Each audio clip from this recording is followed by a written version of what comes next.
сағына көрсетіп қояды. Бітіп қояды өзінше кәдімде үйленіп кеткен жоқсың ғой әлі сен. Жоқ енді. Таныстық үстіндесің ғой. Мен әр үміткерме үйленетіндей қылып қараймын да. Үйленетіндей қараймын. Жоқ, шынымен. Әр қызыма енді мен верный человек деп қойса. Не дейді? Келші ортаға!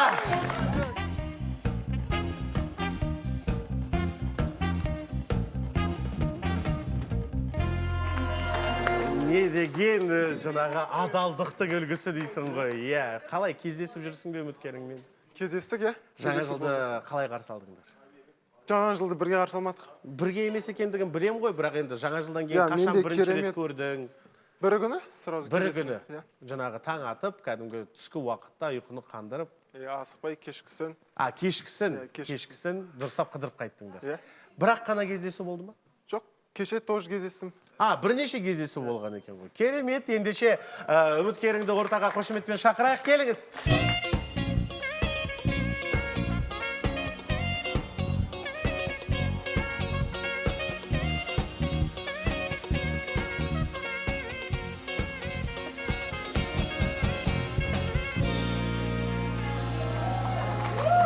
Айдана, қош келдіңіз. 23-ші жыл құтты болсын. Жаңа жылыңызбен джигитовкамен айналысатын қыз. Сөйтіп, жаңағы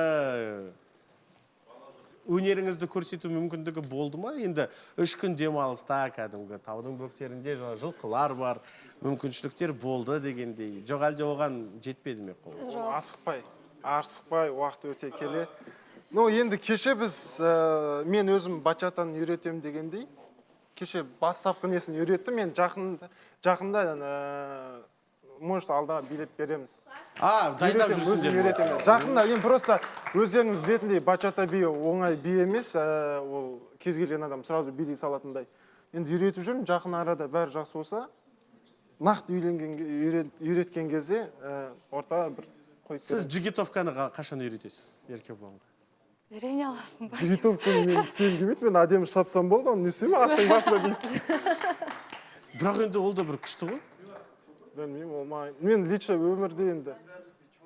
Жоқ, қалай айтса болады, қиналып үйренгім келмейді, енді ол маған керек емес деп ойлаймын да өзіме. Неге? Білмеймін, енді аттың арқасында бір түрлі деп ойлаймын. Бірақ болған дұрыс қой бұндай бір жаңағы машығыңның, сондай өнеріңнің. Жоқ, барып үйренем, мен атқа шабам, жаңдай бір-екі рет көрем, енді бір енді қуалап кетпеймін. Бірақ енді сізде мысалы үйренген кезде ойбай мен циркте жұмыс істеймін, немесе жаңағы акробат болам, немесе жаңағы дублер болам деп өйтіп барған жоқсыздар ғой? Жоқ. Сіз өзіңіз үшін Чисто для себя. Міне өзіңіз үшін үйренуге болады екен ғой Еркебұлан. Көреміз оны, алдағы уақытта. Көреміз. Байқадық, дегенмен қауіпті нәрсе ғой. Қауіпті нәрсе, басым мен қаталып қапты. Бірақ енді мен ойлаймын да, мысалы, бір факт, мысалы, жарайды, екеуінің арақатынасы жақсы болып, өрбіп кетті деп ойлайықшы, мысалы, сенің әйелің жаңағы ат үстінде сенен жақсырақ отырады, аттың тілін сенен мықтырақ біледі деген сияқты факттың өзі намысыңды оятпай ма? Жоқ, оятпайды. Мен әйеліме мақтанам. Ештеңе етпейді. Ештеңе етпейді. Мен айтам, мен Алматыда өстім. Атқа главный отыра алам, керек кезде шаба алам. Бірақ енді менің әйелімнің несі, точкасы солай болса, сол жерге қойылған болса, соны егер жақсы өрбітсе, мен оған намыстанбаймын. Онда мысалы қараш, сенің болашақ жарың, мысалы, жекпе-жектен, күрестен, немесе бір кәдімгі мықты төбелес спорт түрінен бір мастер спорта халықаралық дәрежедегі біреу болса, көшеде бір жағдай орын алып қалса, енді мен қалада өскем, және менен гөрі қасымдағы жарым әлдеқайда мықты профессионал шық ортаға демейсің ғой? Жоқ, олай демеймін ғой мен. Бірақ онда неге мысалы джигитовкаға келгенде басқаша? Енді көшеде біреу ұстап алып маған атпен шауып көрсет демейді ғой, енді жалпы керек дүние емес қой расымен де. Жоқ, шынымды айтсам, егер шынымен жаңа сіз айтқандай пікіріңізді UFC-дің жаңағыдай қатысатын қыз болатын болса, егер мен оны таңдадым, мен оны қолдаймын. Болашақта да ең керемет спорт шебері болса да, мен оны қолдаймын. Себебі мен сол қызды өзім таңдап алдым. Оны таңдамас бұрын мен өзім көрдім, сондай жаңағыдай спортпен айналысатын. Ал енді көшеде біреу тесет деген кезде енді өскен кезде я не думаю, что төбелес болады деп ойламайды, бірақ жарайды, оны біраздан төбелес кейін болса өзім шеше алатын күш қуатым бар, біледі балалар деп. ондай жағдай орын алмайды деп ойламаймын дейді, бірақ білмеймін енді қазір орын алған сияқты ғой бір кездесулеріңде. Оның шет жағасын көріп қалдық. Екеуінің дайындаған видеосы бар екен, көріп алайық. Енді есерсің өкпемді мына таспадан сен кетуге болдың жылдам жасадым 11 қадам. Қандай ұзақ видео, я кәдімгі. Қолына не болған, Еркебұлан? Таза кавер болыпты. Қолың байлаулы. Ауырып қалдым. Өйткені бұған дейінгі бір видео болған, бірақ ол видео әлеуметтік желісінде жарияланды. Бір байқағаным, екеуің сіз барсыз ғой деймін. Сіз жоқсыз ба? Онда сен жалғыз мен Шынармен кездесіп жүргенде болған оқиға деп. Біз осы Шынармен емес, Айда. 31 күні Кешіріңіз, мен. Күні кеше ғана үміткер орнында отыр еді, мына қыз енді қатысушы болып келді ғой, Айдана дұрыс. Сонымен 31 абылай күні екеуің төбелесіп жүрсіңдер ме біреумен? төбелескен жоқпыз. Енді не болды? Жоқ, ол кезде мен Еркебұлан Бану үшеуміз болғанбыз. Кетіп бара жатқан кезде мен айтқам, Еркебұлан қараш, әйел кісіні ұрып жатыр бір кісі дедім дәші. Барып түсеміз ба дедік, араласамыз ба дедік та біз екеуміз. Мен айттым, араласпай ақ қайтармыз, может дедім да, енді қатты ұрып жатқан жоқ, құр жолқып бүйтіп нетіп жатыр да енді. Может деп енді екі ойлы болып қалдық ташы. Не істейміз дедік. Еркебұлан екеумізде как всегда неміз бар ана. Аяқпен теппегенше шыдаймыз дедіңдер ме? Иә, бүйтіп ойланып тұрдық сол жерде. Содан кейін тұрдық та айттық. Расыр 5 минуттай кәдімгі Иә, машинаны не істейміз деп ұзақ тұрдық. тұрдық сол жерде. Ана кәдімгідей жұлқылап отыр. Жанымыз ашып кетті, Еркебұлан айтты, қойшы тұршы барайықшы деп. Сонымен шықтық та, Еркебұлан айтты, аға қойыңыз деді. Ана кісі қойған жоқ, немене сендер бірдеңе, мына қыз үшін тұрып бересіңдер ме дейді. Біз аға, иә, қазақтың қызы ғой, тұрып береміз дедік, не дейміз. Сонымен деген Еркебұлан өзі сөйлесті дәші. Сөйлескенде төбелесіп қалды ма? Иә, құлатып жығып, бүйтіп аяқтан чалып жықты да сонымен. Мен дәлел ретінде видеоға түсіріп, тәтентте түсіріп алдым жаңа. Бәрі сол жақта таспаланған деп ойлаймын, иә. Нұрлан. Негізі ондай дүниелерді расымен де таспалап алған жөн, өйткені сөйтіп көмектесеміз деп бәлеге қалып кетіп жатқан жастар да бар негізі. Осыны жанымыз ашып кетті да ол Жоқ, кісіге жаңа. просто ол кезде енді бір бәле шығаратында ойымыз болған жоқ. Біз еще осы жерден 31 шықтық қой үстімізде, классика әп-әдемі тұрдық. Просто енді айттым, сізде бәрі жақсы ма деп едім, ол айтады, кет бар, ана боқтап сөйлеп жатты. Сосын мен айтамын, жоқ, ана қыздан сұраймын, сізде жақсы ма деймін. А ол как үндемейді вообще, андай қорқып тұрған сияқты да, енді анау жұлқып нетіп тұрғаннан кейін. Сосын бір кез ана еркек менімен сөйлесіп тұрған кезде қыз кетіп бара жатыр, қайттан қыз тоқтатып алады, тоқта, тұр осында. Сосын маған келеді да, шешініп алады да, кел төбелесеміз. Абылай екеумізге айтады, біртіндеп келіңдер дейді. Сосын мен айтамын, не бар, брат, төбелеспеймін. Зачем просто сөзбен шеше салатын зат? Араларында шаруам жоқ, просто брат, болмайды мынау темаң. Енді көшеде ұрып тұрсың қыз баласын. Сол үшін келіп тұрмын деп. Сонымен жаңа тұрып бересің ба, бүйтесің ба, сөйтесің ба? Все, содан басталды. Содан ба қолың ауырып қалғаны? Иә. Біз айттық қой сразу, сен біз өзіңізге тұрғанда аяғыңызда тұра алмай тұрсыз ғой деймін да, сіз өзімізге тұрып бере аламыз ғой біз. Мас па? Иә, кішігірім ішіп аламын. Енді шынымен де, иә, сол алкоголь қызу көтерілгеннен кейін әсіресе сонда агрессияға бой беріліп жатады ғой. Бірақ дегенменен бір жағынан кәдімгі ойланып қалдыңдар, соң кейін барып араластыңдар. Тура осы әрекетті жасап тағдырдан таяқ жегендер де бар.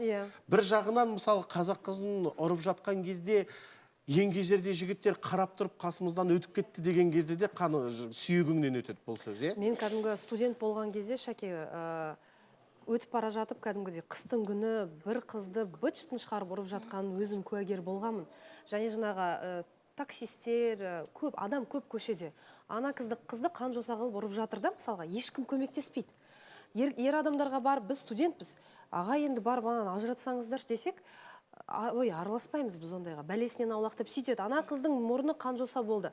Сосын қыз басымызбен біз барып араласуға кәдімгідей тура келді, иә. Сосын барып орталарына түскен кезде кәдімгідей өзімізді ұрып жіберген кездер болды. Арқамнан, иә, кәдімгідей удар соққылар алған болатынмын. Ер адамдар көбіне көмектесе бермейді. Бірақ ондай жағдайда неге? Мысалы, менде бір мысал болған, тура солай бір ажыратып аламыз ба деген кезде, сендер менің күйеуімді ренжіттіңдер деп жаңағы полицияға шағымды біздің атымызға әйелі түсірген кездерде болған. Енді бұл ойландыратын бір мәселе, бірақ оны таспалап алдым деп жатыр ғой, Абылай. Қалай болған екен, жарнамадан кейін алыстамаңыз.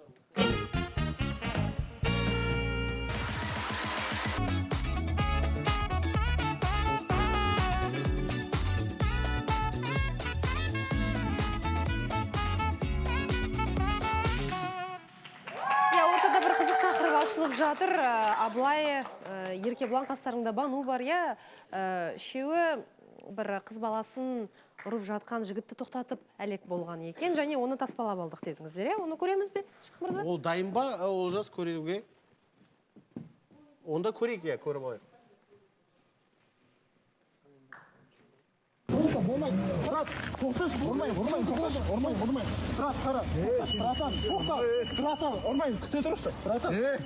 Братан, сіздікі дұрыс емес. Мен сізге түсіндіріп отырмын. Дұрыс емес. Аға, сіз қазақсыз. Тоқта, сіз қазақсыз ба? Жоқ, қазақсыз ба? Жоқ, түсір. Брат, сіз қазақсыз ба? Братан, қазақ.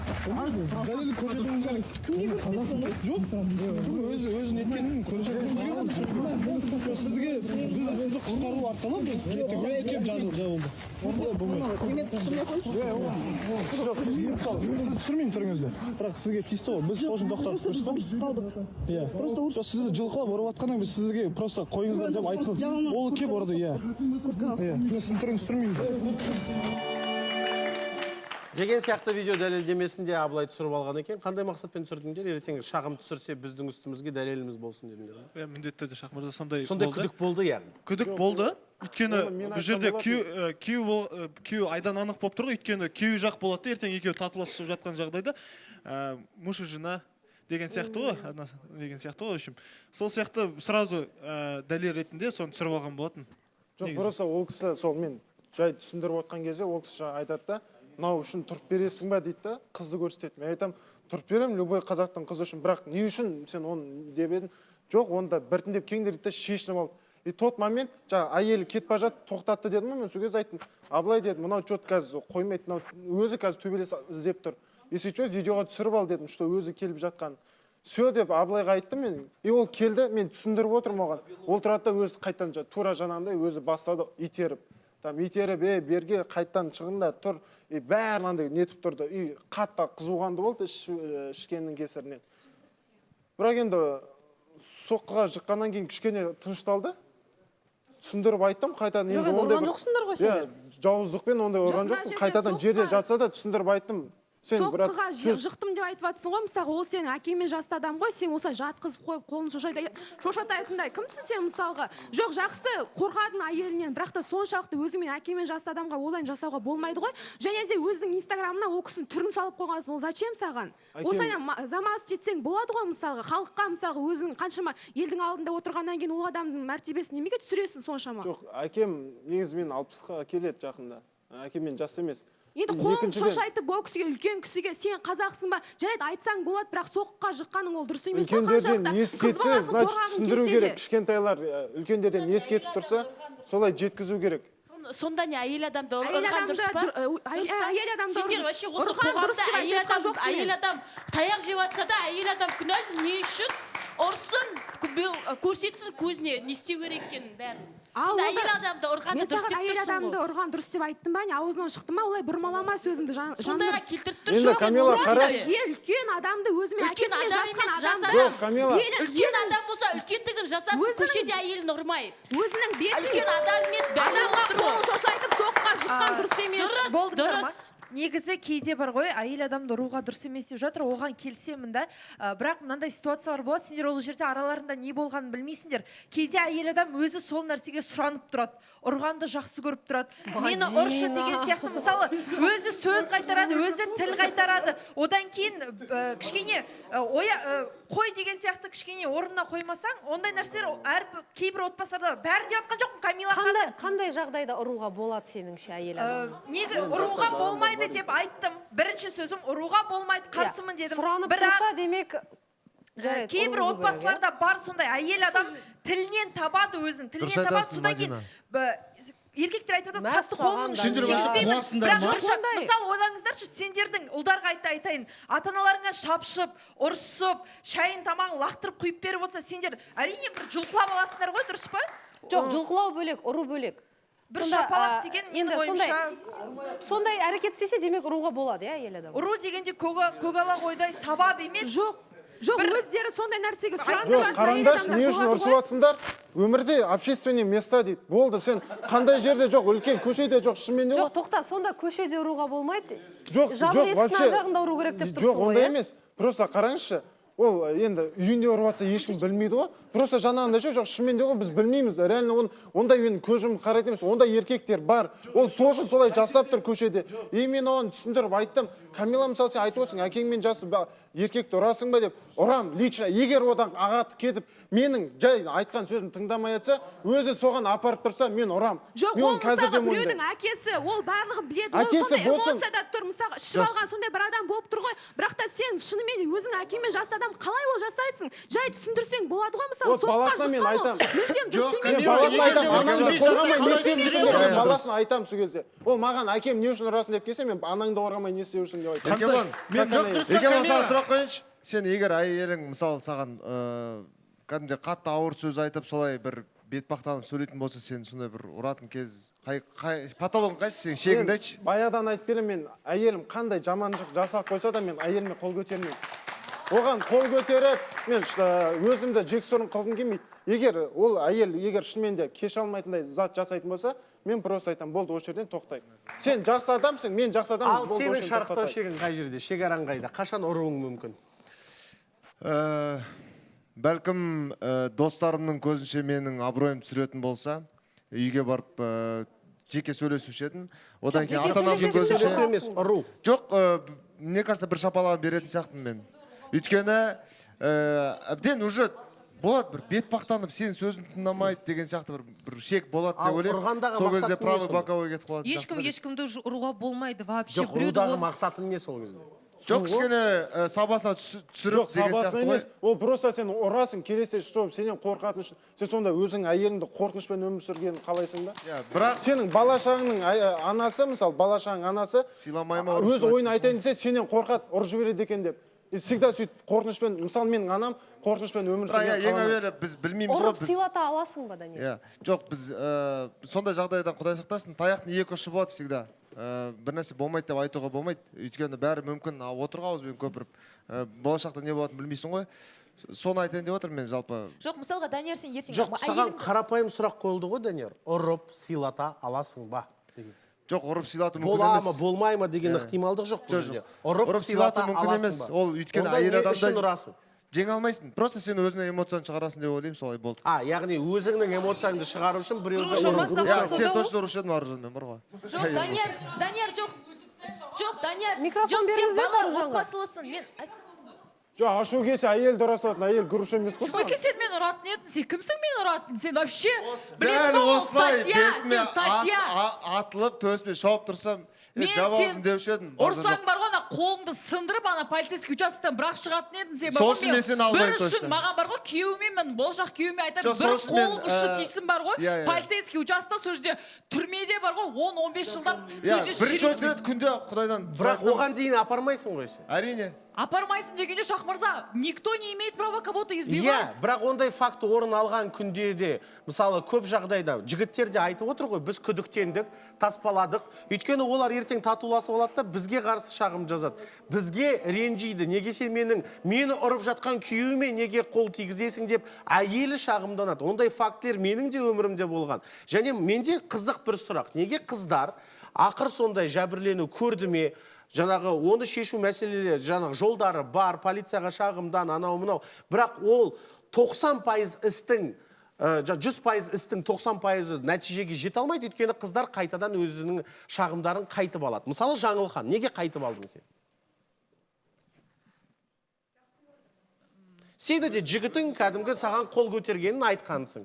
Және сен полицияға шағымдандың, бірақ шағымыңды қайтып алдың. Не себептен? Осындай тип қыздар болады, Жаңылхан сияқты жертва болып, жақсы көретін қыздар болады. Оларға ұрған ұнайды, күйеуінің жертвасы болып, өйстіп оның аузына қарап отыратын қыздар бар сондай. Маған ұрған ұнайтын болса, мен барып арызданбайтын. Саған жоқ, ұрған емес, жертва болған ұнайды саған. Осы махаббаттың жертвасы болып отырасың. Адам бірінші өзіне Аружанға айтам да, бірінші адам өзіне қарап алу керек деп ойлаймын да негізінде. Басыңа түскен кезде көресің. Мен жертва болған. Сен осы міне Данияр дұрыс, сен сияқты әйелдер таяқ жейтін әйелдер болады негізінде. Еркекті еркек деп сыйламайсың. Еркекті еркек деп сыйламайсың. Еркекке қол көтересің. Сен еще еркекке қол көтере тұра, еще мені ұрмау керек дейсің. Қызық ойлашы. Қарашы, сен еркекке малсың дейсің, сен хайуансың дейсің. Еркекті барып ұрасың. сен асхатты осы күні кеше асхат Аружан сыйлай алмайды екен, еркекке еркек ретінде қарай алмайды екен, сен оны жасай аласың, бірақ сені ғой ұрған. иә мені ұрған, менің себебі ұрғаны ол қызғаныштан, барлығы қызғаныштан болды. Және мен оны арыздандым. Негізі мен ойладым, түбіне дейін барам, себебі мен ұру үшін жаралған емес, мені ұрмайды деген сияқты.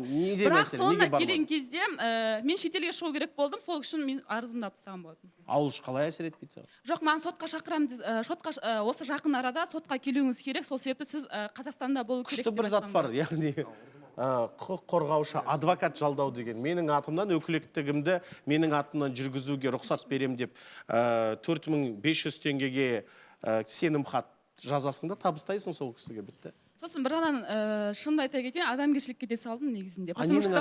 Себебі жаңағы ол оқуын бітіріп жатты, ол жаңағы өзінің армандары болды, военныйда жұмыс жасаймын деген сияқты.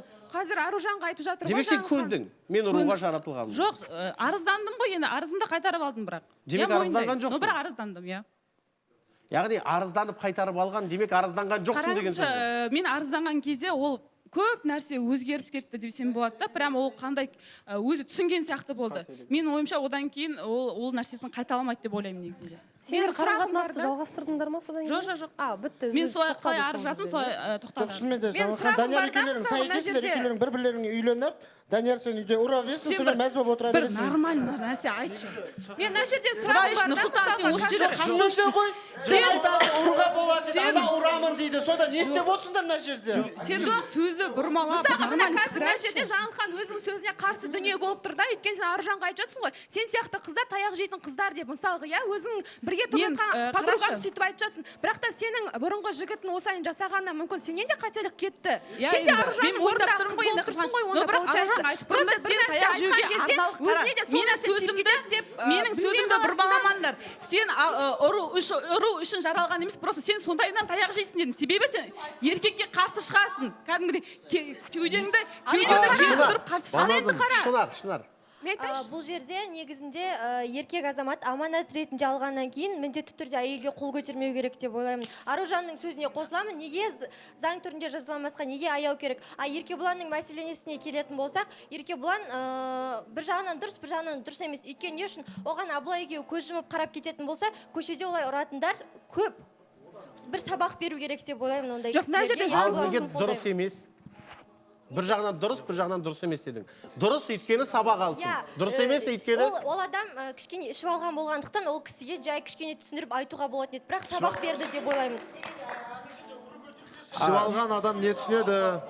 Данияр, 100% періште болмаңдар, барлықтарының ата-аналарын бір-бірін ұрған дейсің. Иә.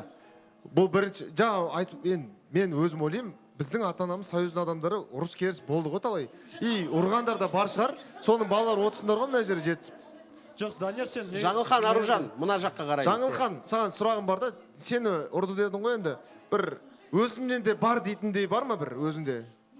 Айтып тұрмын ғой, қызғаныштан болды деп тұрмын ғой, қызғаныштан. Барлығы да қызғаныштан. Қызғаныштың себебін беріп тұрсың ғой демек. Жоқ, қарашы, ол қасынан өтіп бара жатқан еркектен бір жерде отырған таксист барлығынан қызғана беретін болды. Сол қызғаныштан ақыр сонда ұруға апарып тұр. Демек өзімнен де бар дейтіндей. Жыбырлаған нәрсені барлығынан қызғанатын болды. Енді қарашы, өзің мысалға Аружанға өзінде де бар, иә, таксиге отырады, жігіттердің қасынан жүріп өтеді, өкінішке қарай.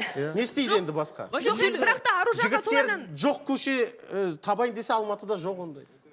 Шақмырза, негізі Даниярға айта кетейші. Бірақ енді кінә Жаңылханнан неге ол жігіттің қасынан жүріп өтеді? Бірақ онда Аружанға да айтпасын да, Шақмырза. Аружанға да онда айтпасын, сен мысалы ұруға тұрарлық, өзі де мысалы ұрған таяқ жеген адамсың ба, демек сен де дәл сондай Аружанның орнында болған қызсың ғой. Наоборот, ты должна ее понять.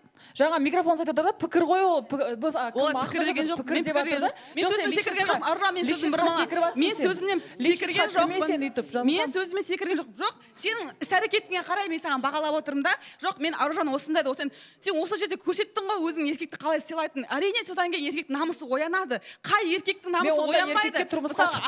Во-первых, кім біліпті? Кім біліпті емес, мен өзім білемін. Мен трезво мыслящий адаммын. Мен өзім білемін болашақ жарымда қандай адам екенін. Болашақ жарымда мен Асхат сияқты адамға тұрмысқа шықпаймын, мен білемін оны. Сен онда әрген қайда қазір? Сен содан кейін ойланасың. Сен өзің айтқан болатынсың. Мен содан кейін түсінемін, содан кейін эмоцияға беріліп қойдым деп. Қыздар, бір сұрақ қойсам бола ма? Демек, Жаңылхан, сен ара қатынастағы зорлық зомбылықтың құрбаны бола тұра, ол да орынды бір тәрбиелеу методикасы деп ойлайсың, е?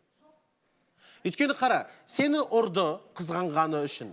Сен арызданған жоқсың. Оны алып қайтып алғаннан кейін ол арызданбаған болып есептеледі. Өйткені ол сабақ алды деген сияқты оймен айтып отырсың. Және Аружан сияқты қыз болса, оны да кәдімгі аюға намаз үйреткен таяқ деп, Аружанды да сабасына түсіру үшін тобалап тұру керек деп ойлайсың. Дұрыс қой? Мен Аружанды ұрат, лайықты демеймін. Бірақ сен сияқты қыздар дедім. Сен сияқты қыздар, Былай қойшы сұрақты. таяқ жейтін қыздар Аружан дедім. сияқты қыздарды ұру дұрыс па? Дұрыс, мен қараңшы Ақмырза, мен сөзім бұрмаланып кетіп жатыр да бұл жерде. Сол үшін сұрақты қайталап қоям, қайта нақты жауап берші. Аружан сияқты қызды ұру, тәрбиеге түсіру үшін дұрыс па? Мен бұл сұрақты қараңыз, Шақмырза, мен қайдан шықтым да? Дұрыс па, жоқ па? Жоқ, Шақмырза, олай мен олай тікелсін жауап бермеймін. Бұл жерде Данияр Өтеген сұраққа айтты ғой. Если сен менің әйелім болса, мен сені ұратын едім деп. Мен соны растап кеткен болатын да. Демек дұрыс. Мен де егер мен Данияр Демек дұрыс. Иә? Демек, Аружан сияқты қыздарды анда-санда сабасына түсу үшін ұрып тұру керек. Деп Жаңылхан қыз басымен айтып отыр. Дұрыс қой? Иә?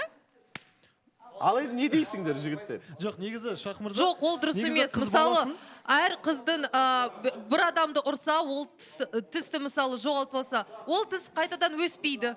Ол нервная система қайтадан восстанавливаться қылмайды. Сол үшін бәрібір басқа адам ұрған адам административный психологқа ақшасын төлеу керек. Полный. Сәл стоматологиядан шықсағам, негізі мынандай ғой Шахмырза. Бірақ жоқ, өздеріңді ғана ойлап отырсыңдар, тоқтай тұрыңдар. Отбасы болып, если әйеліңді ұрсаңдар, баланың тағдыры сол кезде қиылатын болады. Өйткені таяқ жеген әке шешені көрген бала әрі қарай өспейді. Данияр, сен айтып отырсың, баламды ұрам, анау, мынау. Жоқ, айттың ғой, то есть әйелімді ұрам деп, оны өскен көрген бала, сенің балаңды сөйтіп әйелін ұратын болады. Жоқ, Данияр 3 мәрте қайталап айтты. Аман есен жүрміз ғой, ата-анамыз ұрды ғой. Сенің ата-анаң, яғни әкең, анаңды ұрғанын көзіңмен көрдің, е? Ондай өтірік айтпаймын, бір-ақ рет болған. Бірақ өскен кезде сұрады мамадан, не үшін ұрды деп сол кезде. Мама айтты, өзімнен де бар деді, өзім тілінен таптым деді. Дұрыс қой енді, екі тараптан болады деп айтады ғой енді, ата-ана, ана. Бірақ енді бір жағынан көзіңмен көрдің, яғни белгілі бір қорқыныш факторы болды. Ойбай, әкең өйтіп айтпа, айтпесе қазір құлыс права келіп қалады. Жоқ, көзіммен көрген жоқпын, бірақ қанап атқанын көрдім. Қанауға дейін ұрған яғни. Иә, бет жыртылып кеткен ба бір нәрсе. Сол сәтте қандай әсерде болдың? Қараш, мысалы, сен баласың. Әкең, бұл сенің әкең, сен оны жақсы көресің, ол сенің өмірдегі сенер жалғыз адамың, анаң екеуі ғана. Бір жағынан анаң, беті қанап жатыр, бір жағынан әкең. Сен қандай неде болдың? Ондай, қалай айтса болады, травма ешқандай болған жоқ. Қандай неде болды, әсерде болды? Мысалы, менде болды ондай. Мен айтайшы? Мынандай болған енді, айтып берейін. Бір рет мама қалай айтса, болды ажырасамыз, анау ертең ЗАГСке не дейді, ажырасатын неге барамыз дейді, соны кішкентаймын ғой мен. Жаным ашып тұр, таңдап тұр ғой енді бізде де. Сөйтіп мама айтады маған, ертең сенен сот сұрайтын болады. Ол кезде кіммен қаласың деген сияқты сондай. Ол сонда қазір айтып отыр ғой, жаспын ғой, неге саған сондай не айтып жүрмін деген сияқты, ақымақ екен ғой деген сияқты айтып жатыр да қазір. Бірақ сол кезде менде сондай переживание болған, кіммен қалам, былай нетейін десем, папам ренжиді, былай нетейін десем, мама ренжиді деген сияқты. Иә. Одан кейін тұрдым да мамаға мынандай сұрақ қоямын ғой мен. Папа қанша жылға сот түрмеге отырады деп ше.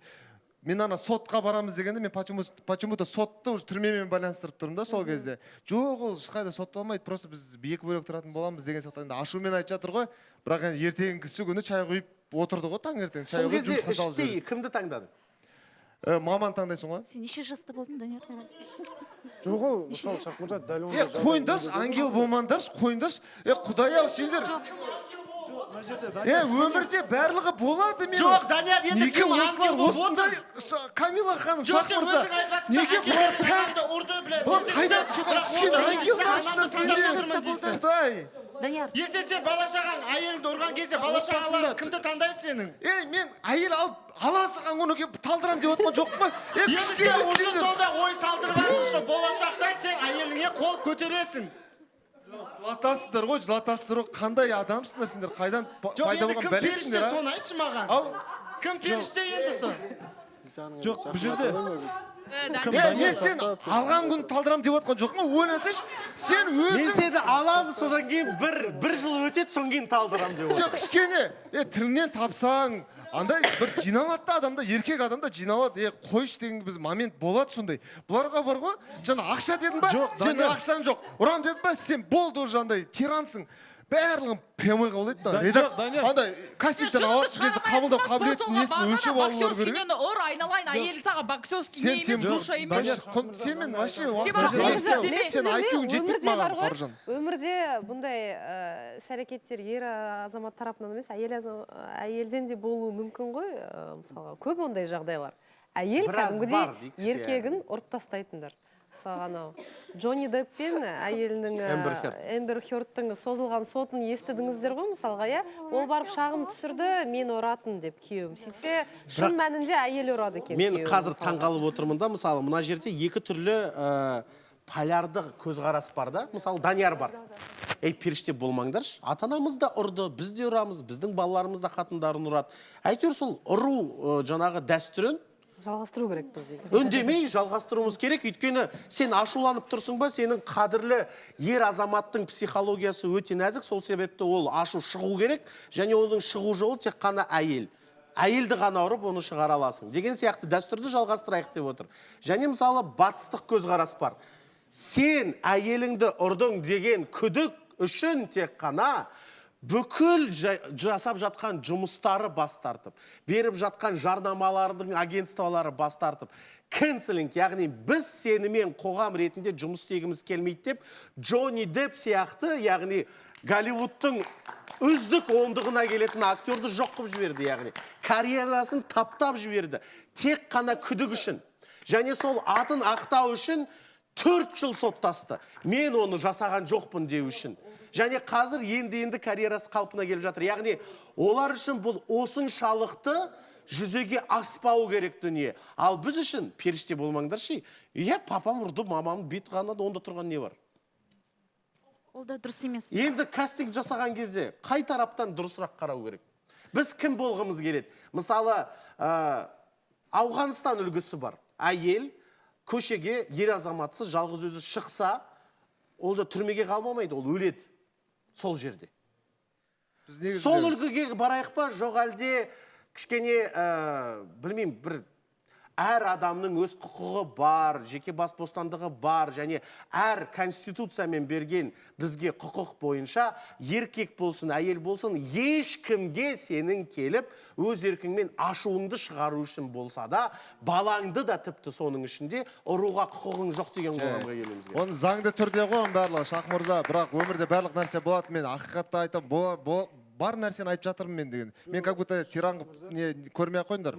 Осы стереотип қалай мысалы? Бар нәрсені бар деп айту керек. Білмеймін, сенде не бар екендігін, бірақ сен мысалы қанша жерде мені періште десең де, мен өмірі әкемнің анама қол жұмсаған естіп те көрмегем, көрмек түгілі. Естіп те көрмегем. Содан кейін мысалы ағамның отбасылық мысалы бар. 5 ұйықтасам түсіме кірмейді. Ол біреуді барып ұруды деп. Мысалы мен мына оймен келсем, егер сенің бетіңнен алып, төсіңнен шауып, тіпті сыйламай, анаңның бетіне түкіріп атса, онда айт, мә, заттарың, мә саған чемоданың, сау бол, кешір, мен қателеспін, аман бол. Ұру арқылы не шешесің? Жоқ, жарайды, дұрыс Шах мырза. Былай ғой, сіз өзіңіздікін айтып жатсыз. Өлдім бір туысқандардың біреуінде онда жағдай гарантия берем болды. Во-первых, во-вторых, бұндай әңгімені сабырлы түрде, байыппен, логикалық тұрғыда алып сөйлесек, әрине әйел адамды ұрған дұрыс емес. Бәріміз заң жүзінде сөйлей аламыз. Бірақ ұрыс керістің үстінде эмоциямен адам не боларын білмейді ғой. Данияр, түсінбедің, қараш.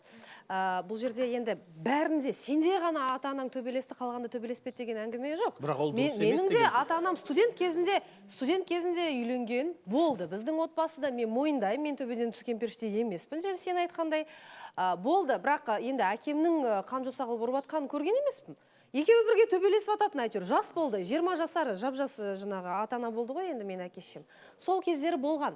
Бірақ ол дәстүрді жалғастырмау керек.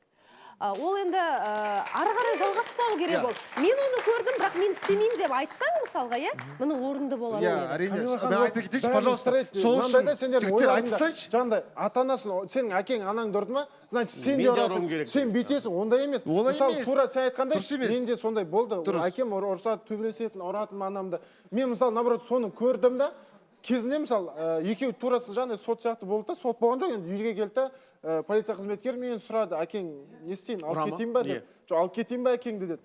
Мен просто айттым, жоқ, әкем жақсы адам, үйде қалдырыңыз.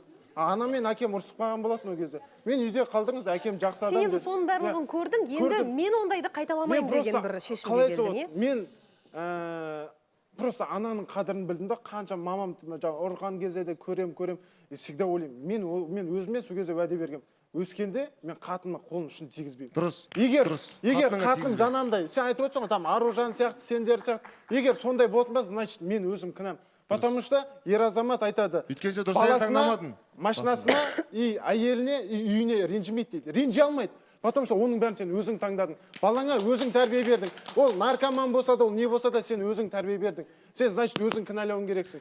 Әйеліңді де тоже саған біреу таңдап бермейді, өзің таңдайсың. Үйіңді де өзің таңдап, өзің соғасың, машинаңды да өзің таңдап, түсіндік, оның төркіні түсіндік, Еркебұлан. Жаңағы таяқтың бір ұшын айтып жатырық қой, енді моральдық тұрғыда дұрыс емес әрине. Бірақ сондайға жеткізетін болашақ аналарымыз қайтеміз біз? Қазден бастап төстер алып беттен шауып отқандарды қалай тәрбиелейміз ба? Ай, ұрамау деп тұрсаң, онда алмайсың. Күшті бір лайфхак бар сенде. Сол үшін қателеспеу керек. Ақылды, тәрбиелі, текті қыз алу керек. Ай, осы қызды ұрмаймау мен деген қызды аласың және ұрмайсың. Күшті бір лайфхак. Және бұл енді білмеймін, Еркебұлан, менің ойымша жарайсың деп айтқым келеді. Бұл немқұрайлық танытпай. Сен мысалы білген жоқсың ғой, ерлі зайыптылар ұрысып жатқан. Мүмкін ол қыздан бірдемені бопсалап жатқан шығар. Мүмкін ол қыздың тағдырында дәл қазір қылмыс болып жатқан шығар. Мүмкін білмеймін, бір ұялы телефон тартып алайын деп жатқан шығар. Мүмкін тиісіп жатқан шығар, танымайтын бір ер азамат. Сондықтан араласқандарың дұрыс, бірақ бәрі заң шеңберінде болу керек, және түбінде полиция қызметкерлерін шақыру керек еді. Егер шақырсаңдар дұрыс істедіңдер, шақырмасаңдар қайтадан сол білмеймін, бір тобырлық сана бар бізде. Өзіміз ғой, өз ара шеше саламыз деген дүниелер көбінесе осындайға алып келеді. Таныстық жалғаса ма сіздерде? Соны білгім келіп отыр. Бірақ не бірақ? Бірақ деген жоқпын. Айта алмай қалды да, ешкімге сөйлей алмай қалды. Енді жаңағы сендердің мәселелерін талқыланып кетті. Келесі кездесу ат үстінде өте ме? Білмедім. Оны ұйымдастырып беруге қалай қарайсыз? Көрейік? Әлі көп қой бізде уақыт, әлі бәрін жасап үлгереміз. Жарайды, ендеше жаңағы жигитовканың бір үлгісі көрсетілген видео күтеміз келесі жолы. Келістік па? Шығарып салайық.